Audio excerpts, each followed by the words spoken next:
여아들의 가슴도 작아지고 남자들의 고환도 작아지고 또 초경을 했다가 멈추는 경우도 있고 그다음에 뭐 여드름이 좀 적어지는 경우도 그쵸. 있고 여드름. 맞습니다. 그리고 남자들 경우는 발기 횟수도 많이 적어지는 경우가 많아요. 그리고 겨드랑이 털 같은 것도 뽀글뽀글해진 게 좀 덜해진다든지.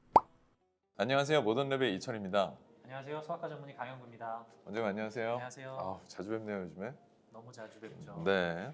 일단 오늘 성조숙증에 대해서 말씀 나누기로 했는데요. 요즘 애들 잘하는 거 너무 빠르잖아요. 뭐 잘 안 자라는 애들도 있지만 너무 빨라서 문제인 애들도 있잖아요, 원장님. 네. 뭐 원장님 아이는 좀 빨리 자라는 편인가요?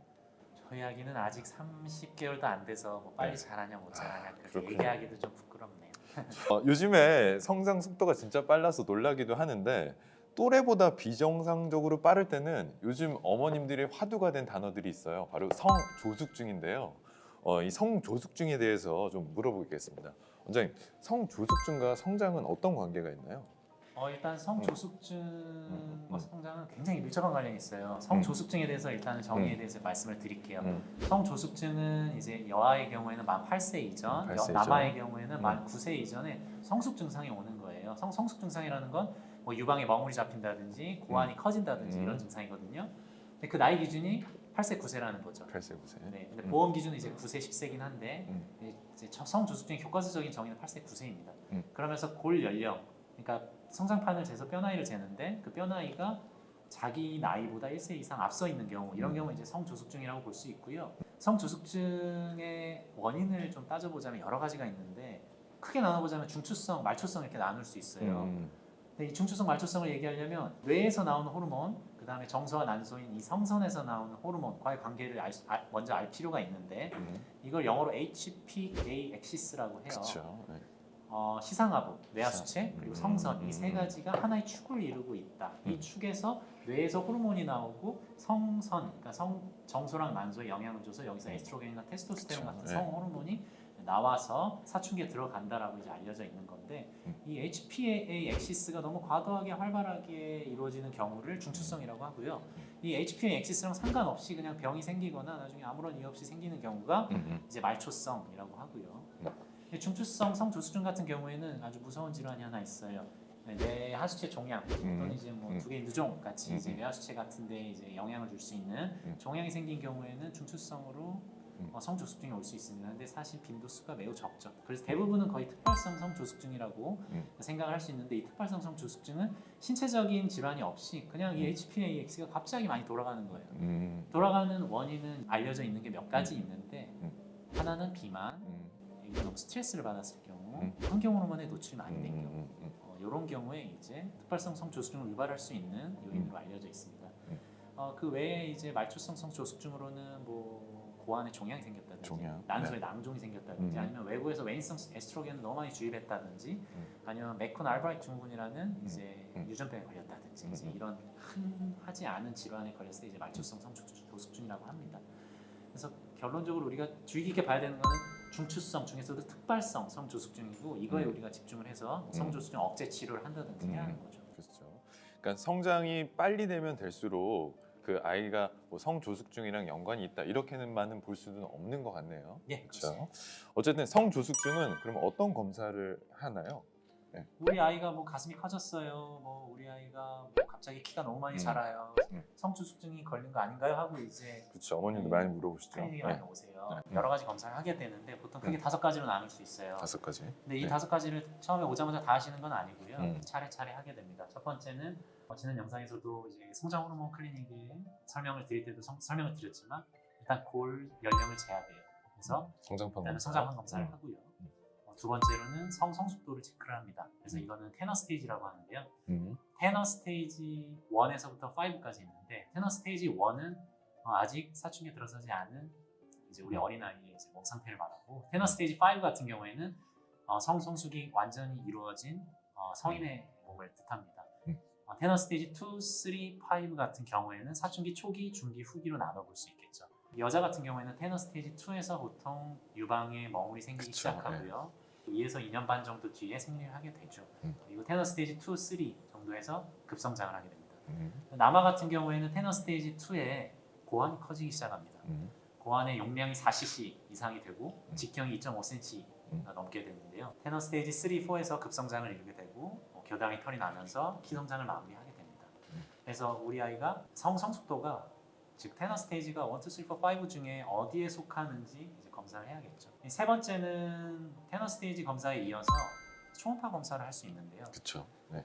초음파 같은 경우에는 가슴, 자궁, 그다음에 고환 이렇게 세 군데 할 수 있습니다. 가슴 같은 경우에는 이제 가슴에 초음파를 대보면 그 위에 연부 조직이 나오게 돼요. 그래서 테너 스테이지 1 같은 경우에는 그냥 일반적인 아이의 연부 조직으로 나오게 되는데 테너 스테이지 2, 그러니까 사춘기에 진입을 하게 되면 제가 보여드린 그림에도 볼 수 있는데 검정색 밤송이 모양의 멍울이 나타나게 됩니다. 테너 스테이지 3에 들어가게 되면 이것이 가지 모양으로 퍼지면서 유선 조직이 퍼지게 되고요. 테너 스테이지 4로 진입을 하게 되면 이 가지 모양이 사라지면서 더 큰 모양의 밤송이 모양이 되고 더 어두운 음영이 되면서 이제 성인에 가까운 유선 모양을 띠게 되죠. 자궁 같은 경우에는 더 모양의 변화가 특징적인데요.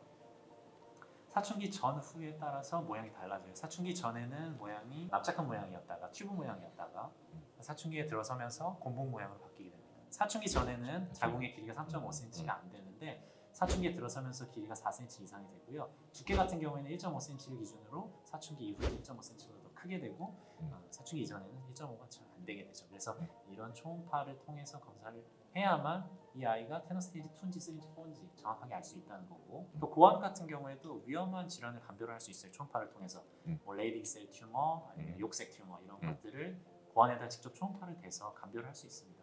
성조숙증인 경우에 어린데 남자이다 이런 경우에는 꼭 뇌 MRI를 찍어봐야 됩니다.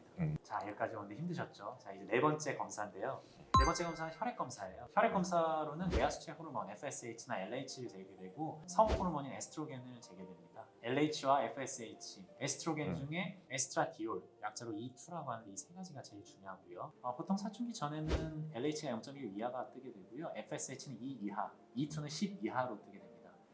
근데 만약 그 수치를 넘어서게 된다면 사춘기에 들어서고 있구나라고 이제 살짝 추측을 해볼 수 있고, LH가 0.3 이상이 되면 강력하게 의심을 해볼 수 있겠죠. 성조숙증. 이제 마지막으로 가장 강력한 검사가 남아 있는데 성선 자극 호르몬 자극 검사라는 게 있어요. 렐레팍트라는 시약을 넣은 다음에 뇌하 수치 호르몬인 LH가 얼마나 그 자극에 반응을 하는지를 보는 검사거든요. 그 주사 치료 말씀하시는 건가요? 주사를 이용한 검사죠. 그쵸, 주사 네. 치료는 아니고요. 그래서 제가 가져온 표를 보시면은 위에 있는 표에서는 LH 수치가 렐레팍트를 주기 전에 3이었는데요. 보통 렐레팍트를 준 후에 이 3이라는 수치의 3배인 9보다 크게 되면서 절대값이 5 이상이 되는 경우에 이 검사는 양성이라고 판정을 합니다. 밑에 있는 표를 보시면은 렐레팍트를 주기 전 LH가 2죠. 렐레팍트를 준 후에 LH를 쟀는데도 그 수치가 5 이상이 되지 않고 그 주기 전의 수치인 2의 3배인 6보다도 커지가 않아요. 그렇다는 얘기는 이 검사의 음성이라는 얘기죠. 성선 자극 호르몬 자극 검사를 왜 하느냐? 사실은 성선 자극 호르몬 자극 검사의 양성이 나와야만 보험에 적용이 됩니다. 맞습니다. 그래서 성선 자극 호르몬의 양성이면서 골 연령이 1세 이상 증가돼 있고 여자 같은 경우에 9세 이하, 남자 같은 경우에 10세 이하 이 모든 경우에 해당되는 경우에만 보험이 적용이 되죠. 그렇죠. 그 렐레팍트 검사에서 그 주사 치료하는 걸 어린이들이 되게 힘들어 하잖아요. 네. 그리고 렐레팍트라는 그 시약 같은 것도 시중에 요즘에 구하는 것도 좀 힘들지 않나요? 사실 렐레팍트가 우리나라에 품절이 된 지가 오래됐어요. 그래서 네. 사실 이 시약을 구하지 못해서 이제 다른 시약을 렐레팍트 대신에 구해가지고 검사를 하는데 다른 시약으로. 네네. 그 이야기는 뭐더라? 그건 나중에 밝히기로 하고요. 근데 어머님들이 성조숙증에 대해서 어떻게 알고 오시냐면 우리 아이가 뚱뚱해. 그리고 아이가 초경을 할 것 같아. 혹은 초경을 했어. 그럼 애가 더 이상 성장이 되지 않는 거 아니야? 뭐 이러면서 걱정하면서 오시는데 보통 뭐 임상적으로 이제 클리닉에 오시는 분들 보통 몇 살 정도 아이를 갖고 있는? 보통 네, 이제 네. 여아 같은 경우는 성숙이 제가 아까 말씀드렸듯이 8세 팔세? 이전에 네, 이제 네. 성조숙증이라고 진단을 내리게 되는데 네네. 보통 그렇게 병적인 경우는 많지는 않아요. 여아 같은 경우에는 10세, 11세 경에 이제 사춘기 초기에 들어서지 않습니까? 그렇기 그쵸. 때문에 네. 뭐 9세나 8세 정도에 갑자기 가슴에 뭐가 만져져요 이러면서 내원을 하는 경우가 많고요. 근데 남자들 같은 경우에는 여자들보다 이제 성숙이라는 게 표면적으로 드러나는 게 찾기가 쉽지가 않아요. 고환의 크기가 커지는 걸 확인해 봐야 되는데 부모님이 뭐 그런 걸 맨날 만져볼 수도 그쵸. 없고 관심이 있지 않은 이상. 그렇기 때문에 남자들 같은 경우에는 중학생이 된 이후에 이미 시기가 많이 늦어버린 후에 성장 클리닉을 찾아오시는 경우가 많죠. 제가 이런 말씀 드린 이유는 어머님들 너무 일찍 오지 마세요. 요즘 너무 일찍 오시는 것 같은데 이게 시기 잘 들으셨죠? 이 성조숙증 이렇게 진단이 났을 때 어떻게 치료하는 건가요? 치료 방법은 성선 자극 호르몬 방출 호르몬이라는 것이 있어요. 음. 되게 어려운데 간단히 얘기해서 로렐린, 루피어, 루프린 이런 약들이 있습니다. 그런 약들을 한 달에 한 번씩 엉덩이 주사나 팔 뒤꿈치에 주사로 맞게 돼요. 좀 아프기는 한데 그래도 아이들이 잘 맞더라고요. 성분이 초산 루프롤리드라고 되어 있어요. 초산 루프롤리드 30 마이크로그램 per kg의 용량으로 쓰게 되고 만약에 용량을 올리게 되면 90 마이크로그램 per kg까지 사용할 수 있습니다. 이 약의 원리를 말씀드리자면 성선 자극 호르몬이라는 것도 우리 몸에 반응을 하려면 수용체가 필요해요. 우리 그쵸, 몸에는 항상 수용체가 필요하고 호르몬이 있으면 이 호르몬이 수용체에 붙어서 영향을 미치는 게 아니겠어요. 근데 이런 로렐린이나 루피어 같은 약을 쓰게 되면 이 수용체를 완전히 과자극시켜 버려요. 전문 용어로 탈감작시킨다고 탈감작. 하고요. 네. 그럼 이 수용체가 완전히 너덜너덜해져 버리는 거죠. 자기의 할 역할을 잃고. 이 주사를 지속적으로 맞다 보면 여아들의 가슴도 작아지고 남자들의 고환도 작아지고 또 초경을 했다가 멈추는 경우도 있고요. 그다음에 뭐 여드름이 좀 적어지는 경우도 그렇죠. 있고. 여드름. 맞습니다. 그리고 남자들 경우에는 발기 횟수도 많이 적어지는 경우도 많아요. 그리고 겨드랑이 털 같은 것도 꼬불꼬불해진 게 좀 네? 덜해진다든지. 그래요? 예. 그 처음 알았네. 결론적으로는 성호르몬의 역할이 작아지기 때문에 전반적인 2차 성징이 다 줄어든다고 보시면 됩니다. 그렇군요. 그러면 제일 궁금한 질문인데 성조숙 치료하면 얼마나 더 클 수 있는 건가요? 알려진 바로는 네. 2년 정도 보통 치료를 하게 되면 4에서 6cm 정도 큰다고 알려져 있고요. 네. 1년 정도 치료를 하면 그게 절반이 되겠죠. 그러면 그런 치료에 대한 부작용은 없나요? 성조숙 어체 치료를 받았을 때 나중에 성인이 됐을 때 뭐 임신이나 출산에 영향을 주지 않을까라는 걸 걱정을 제일 많이 하시고요. 그렇죠. 네. 근데 사실 그런 경우는 거의 없고요. 억제 주사를 끊고 난 이후에 1년 뒤에는 거의 대부분 생리를 시작하게 됩니다.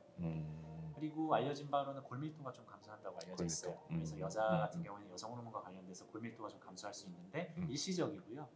치료를 중단하게 되면 다시 골밀도는 상승하게 됩니다. 그러면 이 치료의 적절한 종료 시기는 언젠가요?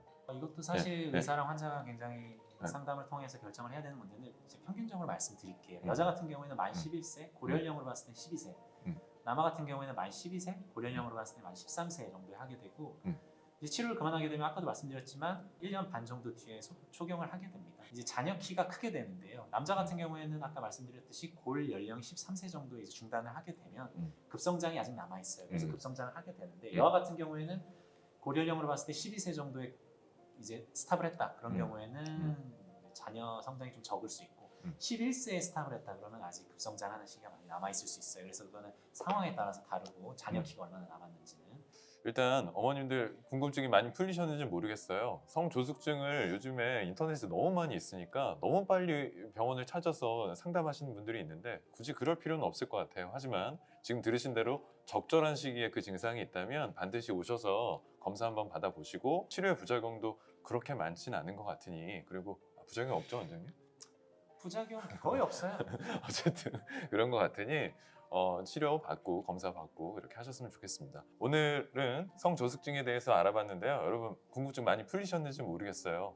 오늘은 여기까지 하고요. 다음에 뵙겠습니다. 안녕히 계세요. 안녕히 계세요.